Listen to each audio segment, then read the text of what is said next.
Bismillahirrahmanirrahim. Assalamualaikum warahmatullahi wabarakatuh.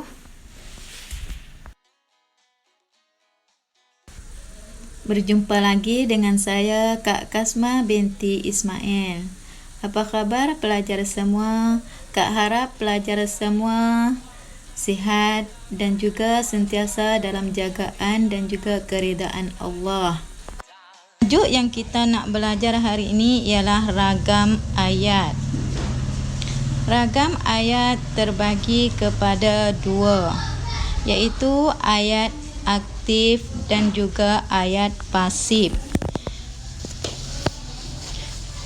Kedua-dua ayat ni adalah sama di segi maksud, tetapi berlainan di segi struktur ayat, iaitu berlainan di segi susunan ayat.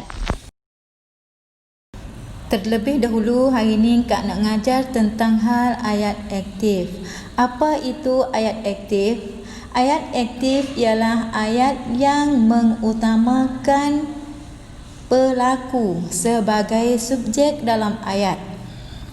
Iaitu ayat aktif, iaitu ayat yang nama pelaku, nama orang buat duduk di hadapan ayat.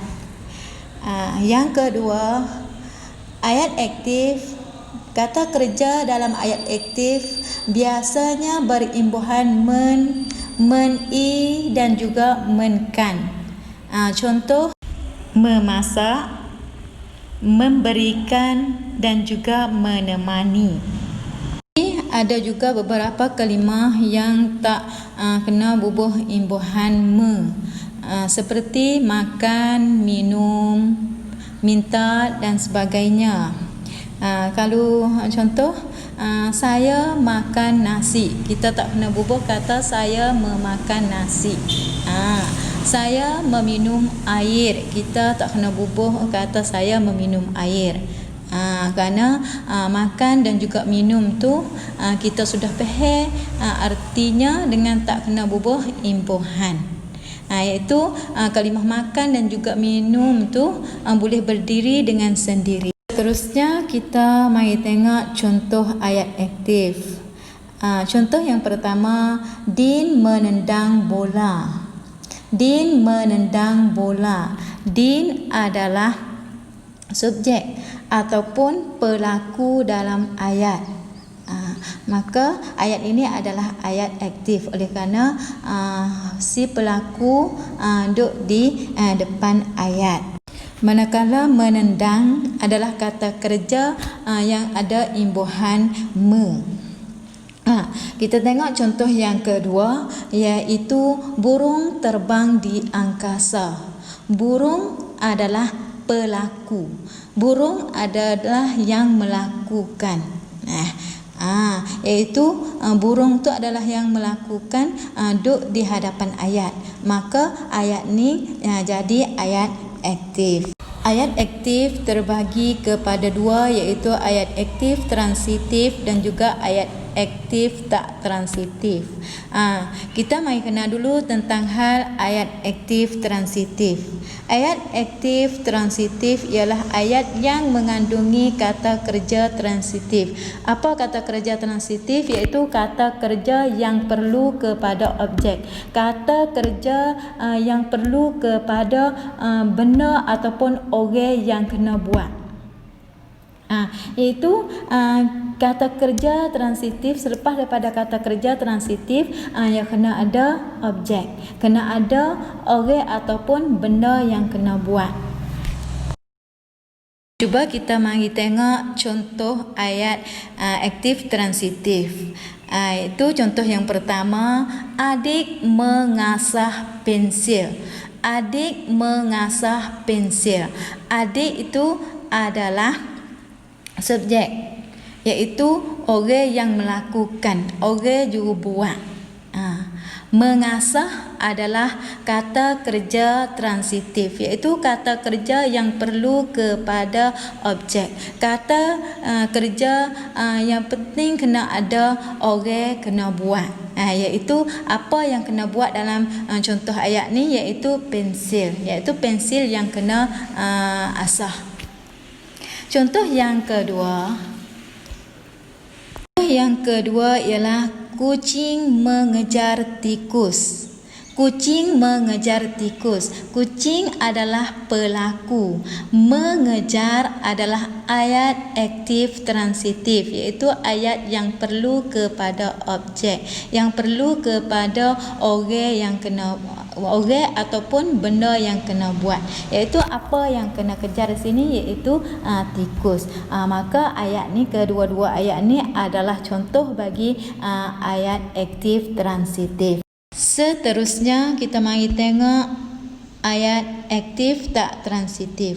Ayat aktif tak transitif ialah ayat yang menggunakan kata kerja tak transitif. Kata kerja tak transitif ialah kata kerja yang tak perlu kepada objek. Kata kerja yang selepasnya tak ada kena ada objek ataupun tak ada kena ada orang yang kena buat.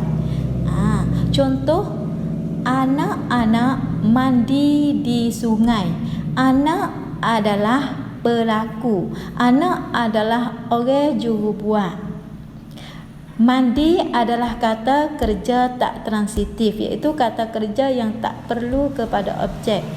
Kata kerja yang tak perlu kepada benda ataupun orang yang kena buat. Manakala mandi di sungai itu bukanlah benda kena buat, tapi dia tu adalah keterangan. Yang seterusnya, contoh yang kedua, Nurani menangis. Nurani adalah subjek dalam ayat, iaitu orang yang melakukan, orang yang buat. Manakala menangis adalah kata kerja tak transitif, iaitu kata kerja yang tak perlu kepada objek. Itu semua adalah keterangan bagi ayat aktif transitif dan juga ayat aktif tak transitif.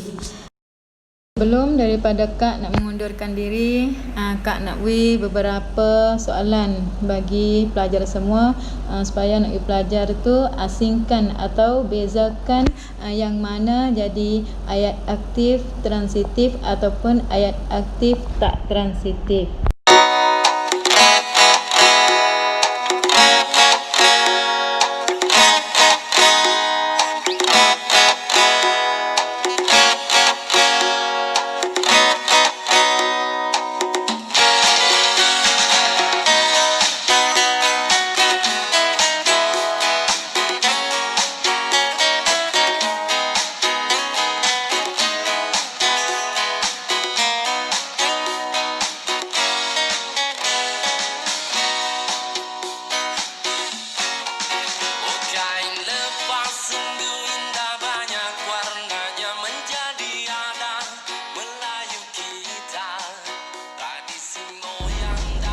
Maka setakat ini saja. Mudah-mudahan dengan apa yang kita belajar dapat menjadi manfaat bagi kita bersama. Sekian, wabillahi taufik wal hidayah. Wassalamualaikum warahmatullahi wabarakatuh. Sampai yang tua banyak tersimpan